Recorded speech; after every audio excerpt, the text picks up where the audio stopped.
Si les arbres sont si bénéfiques, comment se fait-il que les promoteurs de la Révolution verte ne l'aient pas su? Le postulat de la Révolution verte, c'est que la production d'aliments est la chose la plus importante qui soit.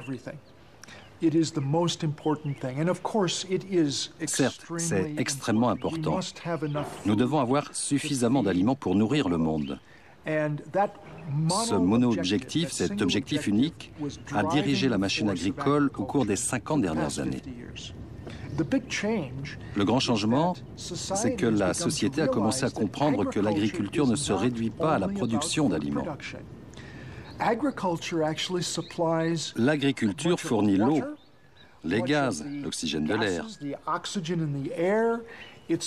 Elle est la base de la protection de nos sols et de nos paysages. Et puis, c'est très important en Europe, elle incarne l'esthétique, la beauté de la campagne. Si les paysans ont sous-évalué la valeur de ces services, c'est parce que la société ne les rétribuait pas pour ça. Est-ce que cela veut dire que la Révolution verte appartient au passé et que nous devons revoir notre conception des paysages? Tout à fait. Nous devons revoir notre manière d'évaluer les paysages en visant un nouvel équilibre entre le besoin d'augmenter la production alimentaire et celui de protéger nos paysages. N'oublions pas que partout où la Révolution verte a été appliquée, les sols ont perdu leur valeur et leur qualité, et il faut absolument régénérer ces sols.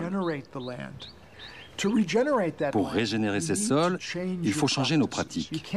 Nous ne pouvons pas continuer à cultiver de la même manière, année après année. Dans ce processus de régénération des sols, les arbres ont un rôle majeur à jouer.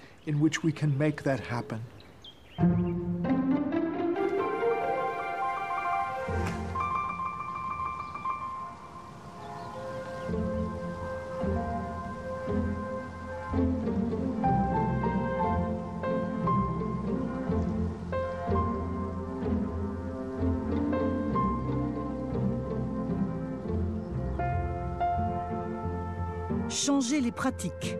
C'est aussi le mot d'ordre de Manfred Wenz et son fils Friedrich, deux agriculteurs biologiques qui exploitent une ferme de 33 hectares aux portes de la Forêt-Noire. Pourtant, au début des années 1960, Manfred fut un fervent promoteur de l'agriculture industrielle. Pendant 15 ans, il a cultivé à grand renfort d'engrais et de pesticides chimiques. Ça a commencé en 1955 avec la culture du maïs hybride qui venait de France. Au début, on n'avait pas de problème avec la pyrale du maïs. Mais au bout de 3 ou 4 ans, c'était de pire en pire et on a commencé à épandre des insecticides par hélicoptère. Et on avait un répit pendant un certain temps. Oui, je me souviens de la première fois où on a utilisé les hélicoptères. Il y avait des gens au bord de la route qui disaient « C'est pas possible, ils sont devenus fous ». Comment était votre sol?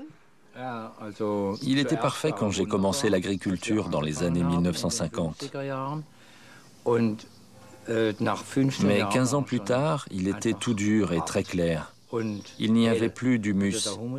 C'était une catastrophe. En 1967, on a eu un problème avec un insecticide, la simazine, qui ne marchait plus du tout.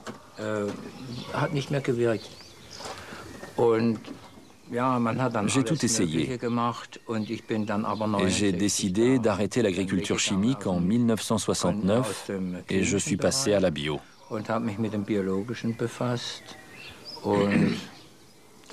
Pendant 10 ans, ça n'a pas été facile parce que dans ma tête, je continuais à penser conventionnel. Labourer, travailler dur, bouger le sol. Et en 1980, j'ai connu le docteur Cumming qui m'a appris la technique du non-labour.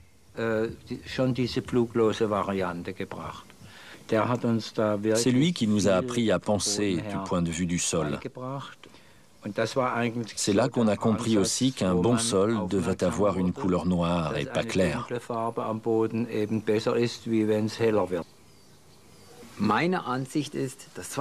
Pour moi, le XXe siècle fut le siècle de la chimie, notamment dans l'agriculture. Le XXIe siècle sera définitivement celui de la biologie. Sans la microbiologie et la connaissance des processus biologiques du sol, nous ne pourrons pas à l'avenir cultiver de manière efficace et durable.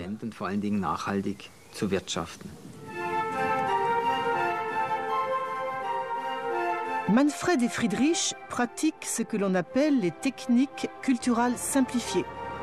Depuis 30 ans, ils ne labourent plus leurs champs, ils n'utilisent jamais d'engrais chimiques ni de compost, mais nourrissent leur sol avec un couvert végétal permanent, considéré comme un engrais vert. Enfin, ils pratiquent le semi-direct.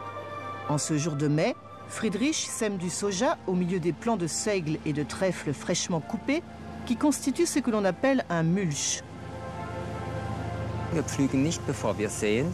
Nous ne labourons pas avant de semer, car nous essayons de remuer le sol le moins possible, parce que chaque préparation du sol perturbe la vie microbiologique de la terre. Un sol nu est du point de vue biologique un non-sens.